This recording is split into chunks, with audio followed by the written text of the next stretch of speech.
ഇതെന്നാ സംഭവം എന്നറിയോ? പാതിരാത്രിക്ക് ഒരു കാവടിയാട്ടം കാണാൻ വേണ്ടി പോയാൽ സമയം ഒരു 10:11 ആയിട്ടുണ്ട്. അപ്പം നമുക്ക് കണ്ടിട്ട് വന്നാലോ? അങ്ങനെ വന്ന് കേട്ടോ, ബാൻഡ് മേളമായിരുന്നു. പിള്ളേരും കൊച്ചു പിള്ളേരും വലിയ ആൾക്കാരൊക്കെ നല്ല രീതിയിൽ തുള്ളുന്നുണ്ടായിരുന്നു. എനിക്കും തുള്ളണമെന്നൊക്കെ ഉണ്ടായിരുന്നു. അപ്പം നോക്കിയപ്പോഴത്തേന് കാവടി മരത്തെ തട്ടി നിന്ന് കേട്ടോ. അതൊക്കെ അവരൊന്ന് സെറ്റാക്കി എടുത്തെല്ലാം വന്നപ്പോഴത്തേന് സൂപ്പർ. അതിൻ്റെ പുറകെ ഇതേ ബാൻഡ് മേളം. കാവടിയാട്ടത്തിലൂടെ സാധാരണ ഞാൻ ചെണ്ടമേളം കണ്ടുള്ളൂ, ബാൻഡ് മേളം ആദ്യമായിട്ടാണ് കാണുന്നത്. പിന്നെ ഇപ്പോഴത്തെ ചെറുക്കന്മാർ പ്രേതമായിട്ട് ഞാൻ വീഡിയോ എടുത്തപ്പോൾ അവൻ്റെ ഒരു ഇളക്കം കണ്ടോ, അതെല്ലാം കണ്ട് നേരെ വന്നപ്പോഴത്തേന് കറണ്ട് പോയി. കറണ്ട് വന്നപ്പോൾ തന്നെ എന്നെ ഒരു കളർഫുള്ളാണെന്നറിയാം, സൂപ്പർ. സത്യം പറഞ്ഞാൽ എനിക്ക് അങ്ങ് തുള്ളാൻ തോന്നുമായിരുന്നു. വെട്ടമില്ലായിരുന്നു, ഞാനിവിടെ തുള്ളിയായിരുന്നു. വെട്ടമുള്ളത് കൊണ്ട് എനിക്ക് ഭയങ്കര നാണം, അതുകൊണ്ട് ഞാൻ തുള്ളിയില്ല. പിള്ളേരുടെ തുള്ളലൊക്കെ കണ്ട് അപ്പോഴത്തേന് കാവടി അങ്ങോട്ട് കറക്കാൻ തുടങ്ങി.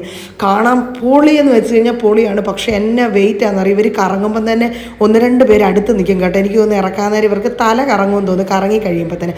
അപ്പോൾ ഒരാൾ തോളെ വെച്ച് തോള് കഴിക്കുമ്പോൾ അടുത്ത ആൾ എടുക്കുന്നുണ്ട് കേട്ടോ. ഈ മാറുന്ന പിള്ളേരുടെ തോളും പെടലി അങ്ങ് വരെ ചരിഞ്ഞാ പോകുന്നത് കാണുമ്പോഴേ നമുക്ക് മനസ്സിലാകും. ഇതിൻ്റെ കറക്കം കാരണം നല്ല കാറ്റ് കിട്ടുന്നുണ്ട്, നമുക്ക് സൂപ്പറാണ്, ആസ്വദിക്കാനും സൂപ്പറാണ്. പക്ഷെ നമ്മൾ വിചാരിക്കുന്ന പോലെയല്ല, നല്ല വെയിറ്റ് ഉണ്ട് കേട്ടോ. കാണാൻ സൂപ്പറാണ്, പക്ഷെ അവരുടെ ഒരു കഷ്ടപ്പാട് കഷ്ടം. അപ്പോഴത്തേനാണ് ഒരു മഞ്ഞക്കാവടി വന്നത്. ഞാൻ വിചാരിച്ചത് തറയിൽ പോയെന്ന്. ആ കൊച്ചിന് പെടലി കഴിച്ചിട്ട് താഴെ വെച്ചതാണ് കേട്ടോ.